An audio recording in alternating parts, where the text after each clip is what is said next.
Hi guys, thanks for joining me this morning.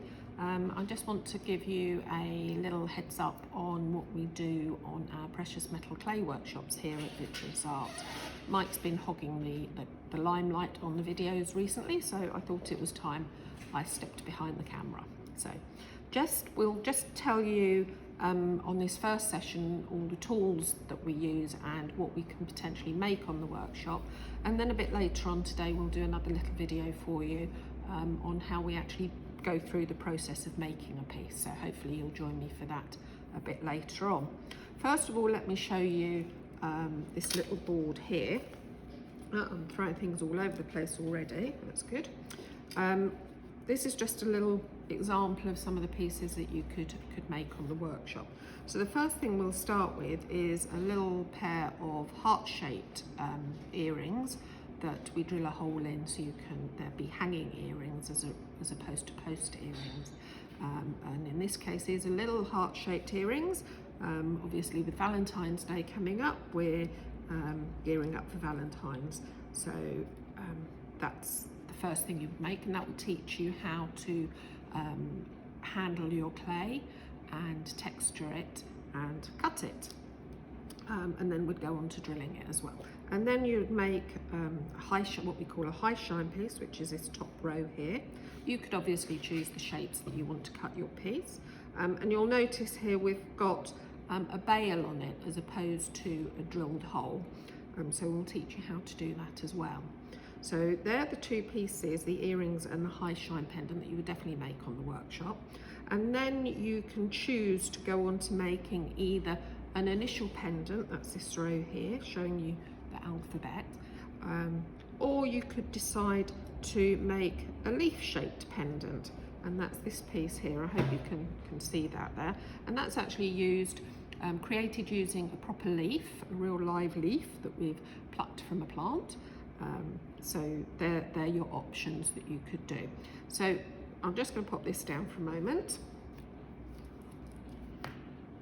The tools that we'll need are some releasing agent, and I've just got here a small tin of Vaseline that we use here, and we use this on our hands and the texture mats that we use. So you can use Vaseline, you can use a light oil, anything that will help release the clay from the texture mats that we're going to be using. So that's the Vaseline that we use.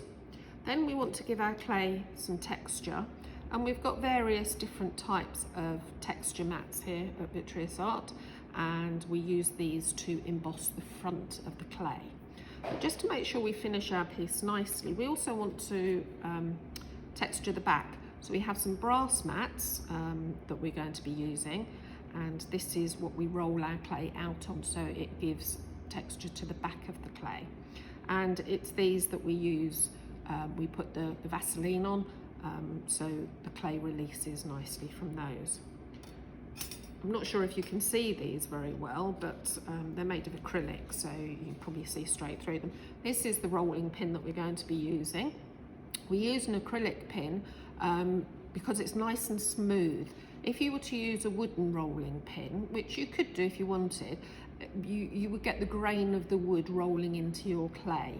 And for what I'm going to be making, I don't want that, so I like to use the acrylic rolling pin. And then we're going to be using spacers. These are acrylic spacers. You don't have to use these. You could use a deck of playing cards to gauge the thickness of your clay if you wanted to. But I like to use these acrylic ones. They're easy to keep nice and clean. We've then got some other little tools here. We've got a clay shaping tool. We've got a small paintbrush, and we have what we call a cleanup tool. Now this cleanup tool, it's got a sharp flat point this end, and then it's got a slight curve here, and we use this for either carving into the dry clay, pushing it out of the shape moulds, for various reasons. But there are three other tools that we're going to be using. Then for the cutting of the clay, we've got these little sweet cutters. So we'll be using those. And then a bit later on, once the clay has been dried in the dehydrator, we're going to be sanding the clay, and we use this sanding paper here. It's a nice very fine sandpaper. Also got some sanding pads, and if you need to be a little bit more aggressive with the sanding, we also have some little pin tools, filing tools that we will use. Once everything's dried and sanded and filed, the next thing we need to do is drill a hole in it. So we're going to be using this little handheld drill. That will drill a hole so we can pop in a little jump ring and then attach our finished piece to a chain. So that's a hand drill. And then finally, before we put our piece onto a chain, we're going to need to polish it.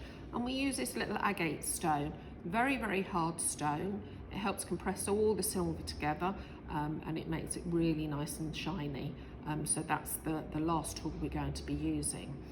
You could use a stone tumbler with special pieces in it to give the silver the nice shine that we want, but we like to do things by hand here, so we're going to be using this agate stone. So the last thing I want to show you is this little pack. You might have seen it sitting here on my desk.